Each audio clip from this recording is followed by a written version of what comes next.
এত বৃষ্টি নাজিল হলো সেই দিন। আবু তালেব নিজে কবিতা লিখছে কার সম্পর্কে? এই নবী সম্পর্কে। তার কবিতা এখনো বুখারী শরীফের ভেতরে উল্লেখ আছে। আবিয়াজুন ইউস্তাসকাল গামামু বিওয়াজহিহি সামালুল ইয়াতামা ইসমাতুল আরামিলি। সুন্দর আলোর মতো চেহারা কার? তো নবী মুহাম্মাদের।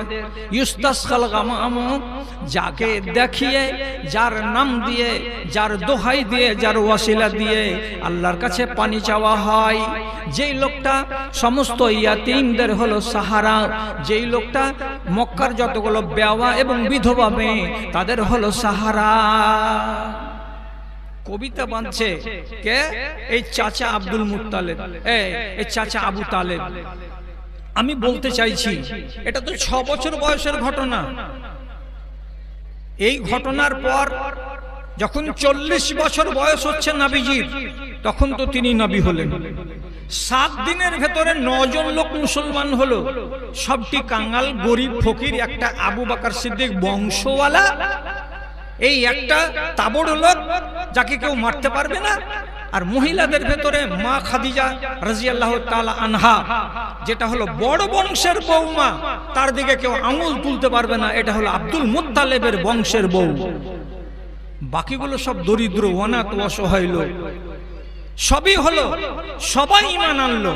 তখন আবু তালেবের চোখ ফুটলো না। কেন ফুটছে না? উমরের মতো বড় দুশমন কেউ ছিল? কেউ ছিল না। উমরের চোখ ফুটে গেল, তিনি কবুল করে নিলেন, কিন্তু আবু তালেব এখনো ঈমান কবুল করতে পারলো না। চলেন আর একটু আপনাকে দেখাই। যেদিন রাসূলুল্লাহর বয়স এক ইতিহাস মতে 9 বছর এবং অন্য আরেক ইতিহাস মতে 12 বছর, সেই দিন এই আবু তালেব বিদেশে ব্যবসা করার জন্য বেরিয়েছে। তখন চাচাকে তো বাপ বলে জানেন নবীজি, যেহেতু 6 বছর বয়স থেকে এর বাড়িতে, এবং আবু তালেবের স্ত্রী ফাতেমাকে মা মা মা মা ছাড়া কোনোদিন জীবনে চাচি বলেননি। ছোট থেকে ছোট ছেলে ওই চাচিকে মা বলা অভ্যাস। তো বলছে আমিও যাব আপনার সাথে ব্যবসায়ী। চাচা আবু তালেব বলছে বেটা এত দূরের রাস্তা যেতে পারবে না, তুমি যেও না। যখন জড়িয়ে ধরে নিলেন নবীজি, না আমি যাব, তখন আবু তালেব বাধ্য হয়ে গিয়ে ওদের 17 জন লোকের কাফেলা ছিল, 17 জনের ভেতরে নবীজিকে শরীক করে নিয়ে 18 জন লোক ব্যবসা করার জন্য বেরিয়ে গেল। কোথায় যাবে? যাবে শাম বা যাবে সিরিয়া। সৌদি আরবের বর্ডারকে পার করে তারপরে যখন সিরিয়ার বর্ডারে ঢুকছে, তো সিরিয়ার বর্ডারে এক মঞ্জিল চলার পর, অর্থাৎ 12 কিলোমিটার রাস্তা চলার পর কোনো এক গাছের তলায় গিয়ে বিশ্রাম নিতে বসলেন এই 18 জন লোকের কাফেলা। বিশ্রাম নেওয়ার কালে একটু দূর থেকে, 10 বিঘা দূর থেকে একটা গির্জা ঘর থেকে একটা পাদ্রী, ইহুদিদের আলেম, ও নেমে আসছে। খ্রিস্টানদের আলেম 1 পা 2 পা করে এগিয়ে আসছে এই কাফেলার কাছে। এই লোকটার নাম হলো বুহাইরা। হাদিসটিকে ইমাম তিরমিজি সহি বলেছেন এবং আল্লামা আলবানী রাহিমাহুল্লাহ এটাকে তিনি ঠিক বলেছেন। এইখানে এসে একটা অধর্মের লোক 12 জন মক্কার লোককে ডেকে বলছেন, আপনারা আমার বাড়ি আজকে আমার গির্জাতে দুপুর বেলায় মেহমানি কবুল করেন, খানা খাবেন তো? আমি দাওয়াত দিচ্ছি আপনাদেরকে। তো বলছি হ্যাঁ, দাওয়াত দিতে গেলে খাবো। ইনারা বেলা 12টা 1টার সময় দাওয়াত খাওয়ার জন্য বুহাইরা পাদ্রীর গির্জাতে হাজির হলেন।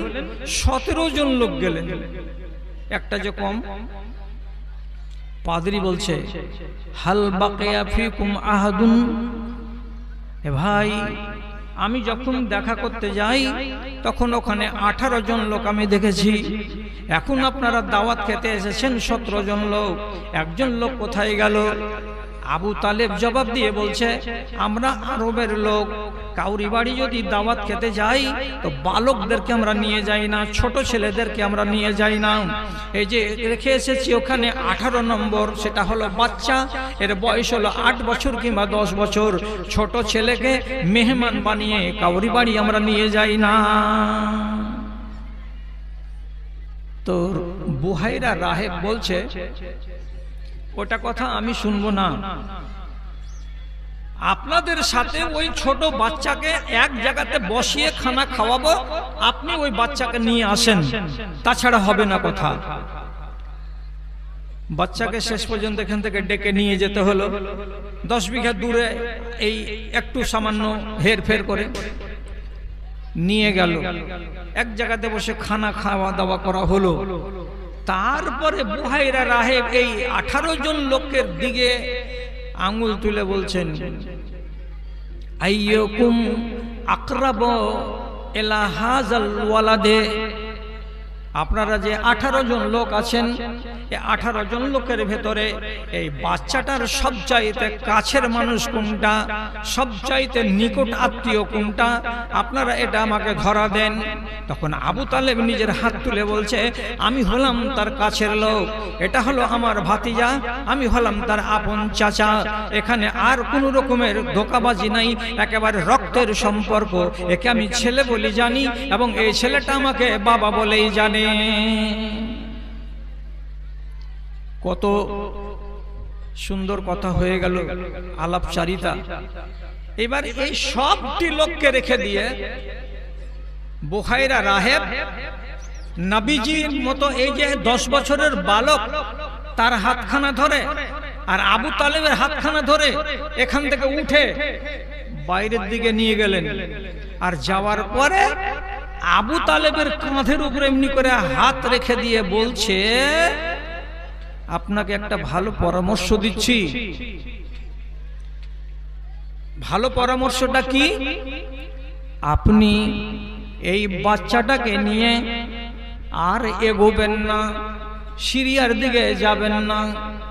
এই বাচ্চাটার অনেক দুশমন আছে, যদি দুশমনেরা জানতে পারে যে হ্যাঁ অমুকটা এই বাজারে এসেছে, আর ওরা যদি শুধু জেনে নেয় যে এই বালকটা এসেছে আমাদের শহরে, তাহলে বাচ্চাকে জিন্দা রাখবে না, ওরা কতল করে দেবে। আবু তালেব চোখকে ছানা বড়া করে দিয়ে বলছে, এটা কেমন কথা? আমার ভাতিজা কি অপরাধ করেছে যে লোকেরা তাকে মারবে? বুহাইরা রাহেব বলছে, এটা তোমার ভাতিজা হতে পারে, কিন্তু সারা দুনিয়ার মানুষের জন্য ইনি হলেন রাহমাতুল লিল আলামিন। এটা হলো আগামী দিনে এই নবী হবেন, এটাকে আল্লাহ তাআলা শেষ নবী করে দুনিয়াতে পাঠিয়েছেন। ছেলে আপনার হতে পারে, ভাতিজা আপনার হতে পারে, কিন্তু সারা জাহানের ইনি হলেন নবী। এর লক্ষণ বলছে তিনি নবী ছাড়া কিছু নন। আর আমাদের কিতাবে আমরা পড়েছি, আর যেগুলো লক্ষণ আমি দেখলাম তাতে ছেলেটা যে নবী এটা কোনো সন্দেহ নাই। কি দেখেছো তুমি? হে, তোমার বাড়িতে ছেলে আমার মানুষ হয়নি, তো কি দেখলা তুমি? বুহাইরা রাহেব নিজে বলছে, আপনারা এই সিরিয়ার বর্ডারে কটার সময় পা ঢুকিয়েছেন, এসেছেন? মোটামুটি 10টার দিকে না? বলে হ্যাঁ, ওই বর্ডারকে পার করে এই বর্ডারে যে পা দিয়েছেন তখন কটা বেলা? 10টা থেকে 11টা বেলা। বলছে হ্যাঁ। তো বুহাইরার মতো রাহেব, অন্য ধর্মের জ্ঞানী মানুষ, উনি যে বলছে, আমি একবার আমার গির্জা থেকে বের হলাম, ঠিক সেই টাইমে তো আমি দেখতে পাচ্ছি এই ময়দানের ভেতরে যতগুলো বড় বড় পাথর আছে আর যতগুলো সামনে আমার চোখে গাছ গাছড়াগুলো আছে, বাবুরের গাছ, আমের গাছ, খেজুরের গাছ, নারকেলের গাছ, যত রকমের গাছ আছে সমস্ত গাছগুলোকে আমি সেজদায় পড়ে যেতে দেখেছি। কটার সময়? সে 10টা 11টার সময়। আমি তাজ্জব বনে গেলাম, আল্লাহ রে, এই গাছগুলো আর পাথরগুলো কিসের জন্য সেজদায় পড়ে গেল? কারণটা কি? কারণটা কিছু খুঁজে পাচ্ছিলাম না। যখন এখানে কাছে এলাম আপনাদেরকে দাওয়াত দিতে, এই বালকের দিকে যখন তাকালাম তখন আমি বুঝে নিয়েছি এটাই হলো শেষ নবী রাহমাতুল লিল আলামিন। এরই আগমন ঘটেছে বলে সিরিয়ার গাছ গাছড়াগুলো তার সম্মানার্থে সেজদায় পড়েছে। আচ্ছা, এত বড় নিদর্শন, এত বড় আলামত দেখে নেওয়ার পরে নবীজি যখন 40 বছর বয়সের, তখন তো আবু তালেব বেঁচে। তো অন্যান্য গ্রামবাসী সবাই এলো, দূরের লোক কাছের লোক এলো, ঈমান কবুল করতে পারলো, কিন্তু এর দ্বারাই তৌফিক হলো না যে আমি ঈমান কবুল করি। কেন করছে না? এর মানেটা কি? তা আল্লাহ রাব্বুল আলামিন বলছেন, ওয়া ইউরিদিল্লাহ আইয়ুযলিলহু, যাকে আল্লাহ রাব্বুল আলামিন গুমরাহ করে রেখে দেবেন, যাকে হিদায়াত দেবেন না, যাকে আল্লাহ তাআলা পছন্দ করেন না, তার অন্তরটাকে সিল করে দেওয়া হয়, তার বুকের ভেতরে আলো ঢুকতে দেওয়া যায় না। যখন আলো ঢুকে না, তখন সেই লোকটা হেদায়েতের রাস্তা পায় না। না হলে আপনি নিজে বলুন তো, চোখের সামনে যখন দেখতে পেল 6 বছরের বাচ্চাকে তার বাবা কাবার গায়ে লাগিয়ে লাগিয়ে দোহাই পেড়ে পেড়ে আল্লাহর কাছে যখন পানি চাইলো, তার 2 দিন আগে পানি হলো না 2 বার দোয়া করে, আর আজকে যখন বালককে নিয়ে দোয়া চাইলো তো ঝরঝর করে আসমান থেকে পানি এলো। তাহলে জানতেই পারছে যে বাচ্চাটা আজব বাচ্চা। তারপরে নিজের চোখে দেখতে পেল সিরিয়ার মাটিতে। এত জ্যান্ত ঘটনা জানার পরেও তার দরজা উন্মুক্ত হলো না, ঈমানের দরজা তার খুললো না। কেন খুললো না? আল্লাহ রাব্বুল আলামিন তাকে পছন্দ করেন না। এখন যতটি মদখোর আছো চাঁদমনি এলাকাতে, আর যতটি চোট্টা বেনামাজি আছো, সমস্ত লোককে বাড়ি গিয়ে হিসাব করতে হবে, আর না হয় আমার স্নেহবার মৌলভী ইলিয়াসের কাছে গিয়ে লিখে নিয়ে আসতে হবে, তুমি এতদিন ধরে নমাজ ধরতে পারোনি কেন? আর সোজা সোজা জবাব, আল্লাহ তোমার উপরে ক্ষেপে আছে, রেগে আছে। যতদিন আল্লাহ তোমার উপরে রাজি না হবেন ততদিন তুমি দিনদার হবে না।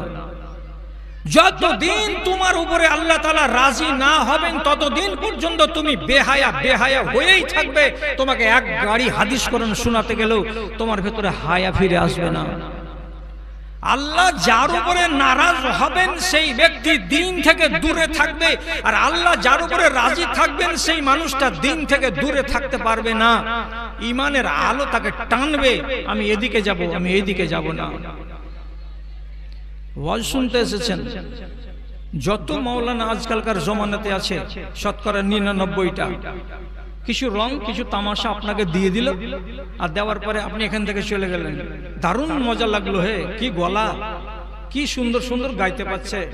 কিছু হবে না ওতে, যতক্ষণ পর্যন্ত মানুষ নিজের মগজের সামনে জিজ্ঞাসা চিহ্ন বানাতে না পারবে। জিজ্ঞাসা, সেই জিজ্ঞাসায় ওকে বলবে এটা কেন হলো, এটা কেন হয়নি। এই জিজ্ঞাসায় ওকে কিন্তু সৎ পথ দেখাবে। আমি বেশি লম্বা ওয়াজ করব না, আমি ছোট করে ওয়াজ করি। আমার বাপ, আপনার বাপ, সারা দুনিয়ার মানুষের বাপ হযরতে আদম আলাইহিস সালাতু ওয়াস সালামকে এত ইজ্জতের জায়গা থেকে রব্বুল আলামিন টেনে বার করে দিলেন। আর শব্দটা কি ব্যবহার করা হয়েছে কোরআন মাজিদের ভেতরে? উখরুজ, এখান থেকে বেরিয়ে যাও। এহেবেতু, এখান থেকে নেমে যাও, আমি রাখবো না।